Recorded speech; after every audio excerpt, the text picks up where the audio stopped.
Welcome back, friends. This video is regarding RRB clerk mains. In this video I am going to share how to approach for RRB clerk. आज RRB clerk का result आया है and I wish कि आप लोगों का clear हो गया हो. सो यहाँ पे स्ट्रेटजी है जो मैंने अपने लिए बनाई हुई है, क्योंकि अब 15 डेज़ ही है मेरे पास.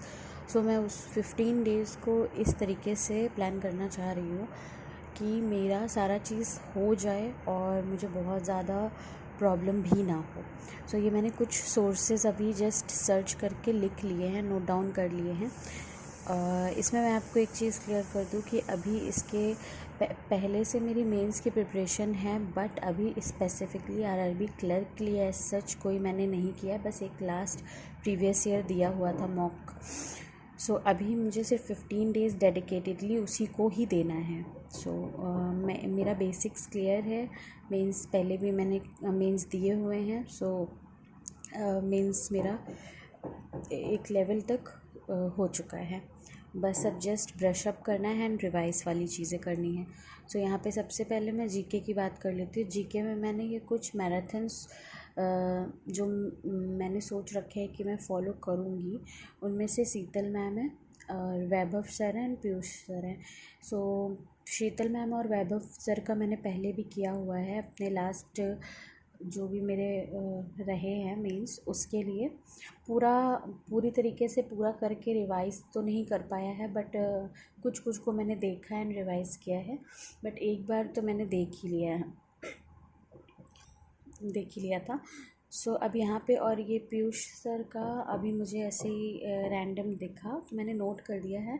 आपके पास ऑप्शंस रख दिए हैं मैंने कि अगर आपको किसी एक टीचर का नहीं समझ में आता है तो आपके पास और भी ऑप्शंस हैं. अब उसके अलावा मैंने ये सोच रखा है भी कि मैं परचम, क्लाउड अफेयर और कैरियर विल का मंथली कर लूँ.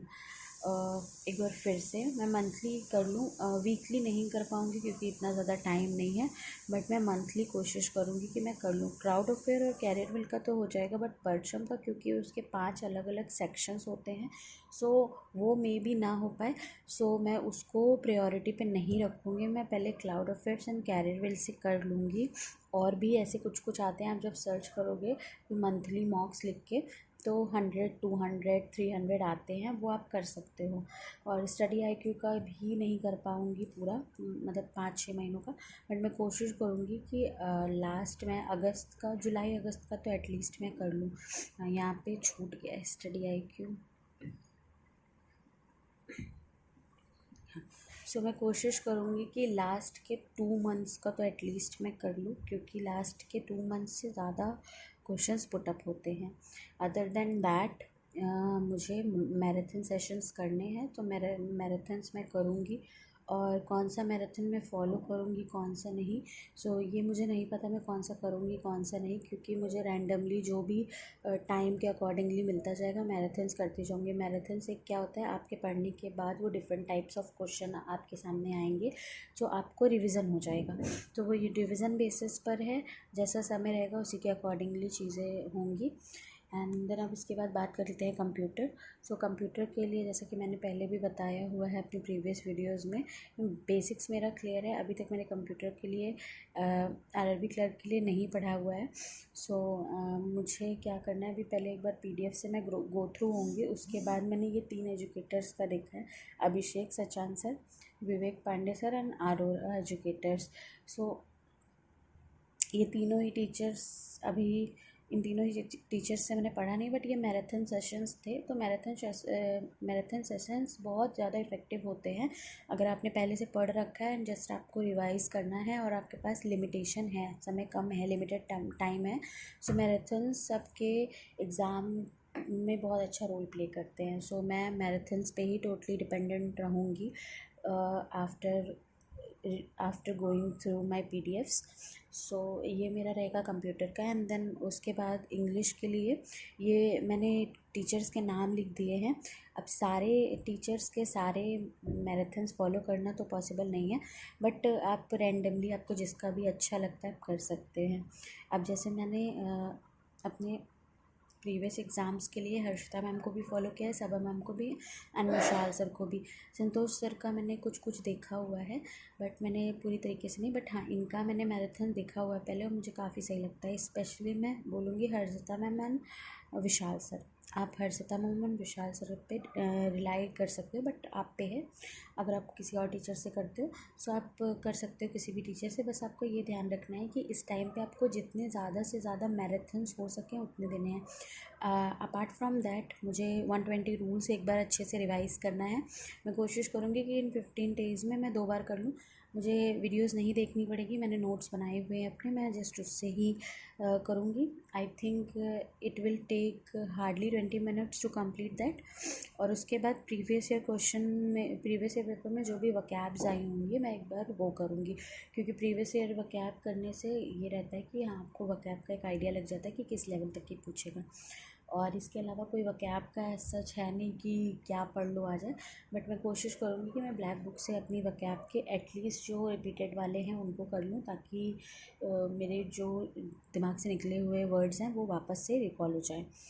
और ये इसके बाद रीजनिंग मैथ्स में मैं टोटली डिपेंड करूँगी मॉक्स पे, क्योंकि अब सारी चीज़ें हो गई हैं, कुछ मुझे अलग से कोई टॉपिक करना नहीं है। और बैंकिंग के लिए तो स्पेशली रीजनिंग में मुझे कुछ नहीं करना था। मैथ्स के लिए मुझे करना था इंस्टॉलमेंट का, सो वो मैं देख लूँगी। इंस्टॉलमेंट में मुझे थोड़ा सा इशू रहता है तो वो रहेगा मेरा एक। उसके अलावा मुझे एज सच कुछ टॉपिक ऐसा है नहीं जो मुझे करना है, बस मैं मॉक्स पे रिलाई दूँगी। एंड मॉक्स और सेक्शनल मॉक्स मेरा टोटली फोकस जो होगा वो मॉक्स और सेक्शनल मॉक्स पे होगा। उसके अलावा मैं मैराथन्स पे रिलाई करूँगी। और यहाँ पे हर एक सेक्शन में अच्छा परफॉर्म करना बहुत ज़रूरी है, क्योंकि कट ऑफ बहुत ज़्यादा हाई जाती है। सो आपको पीओ वाला दिमाग लेके नहीं चलना है कि कम अटेम्प्ट करने पे भी हो जाएगा। यहाँ पे कम अटेम्प्ट से काम नहीं चलेगा और सारे सेक्शन में आपको अच्छा परफॉर्म करना ही पड़ेगा, अदरवाइज़ नहीं हो पाएगा। और दूसरी चीज़ ये कि मैथ्स, रीजनिंग और इंग्लिश में तो ऑलमोस्ट सभी अच्छा करते हैं। आप जो बाकियों से अलग कर सकते हो वो जीके और कंप्यूटर में ही कर सकते हो। सो अपने आप को झोंक दो। 15 दिन है, 15 दिनों में अपने आप को बहुत अच्छी तरीके से स्ट्रेटजी के साथ अप्रोच करो एग्ज़ाम को। और मैं उम्मीद करती हूँ कि मेरे जो भी मेरे सोर्सेज़ हैं ये इससे आपको थोड़ा सा हेल्प मिले। और अगर आपके पास कुछ बेटर ऑप्शन हो तो आप प्लीज़ मुझसे शेयर करिए कमेंट सेक्शन में। And this is it. मैं कुछ इस तरीके से प्लान कर रही हूँ अपनी जर्नी को आगे के लिए। सो विश मी लक कि इस बार एक पॉजिटिव न्यूज़ मिले मुझे। So thank you for watching my video, and if you like my video then please do subscribe my channel, share my video.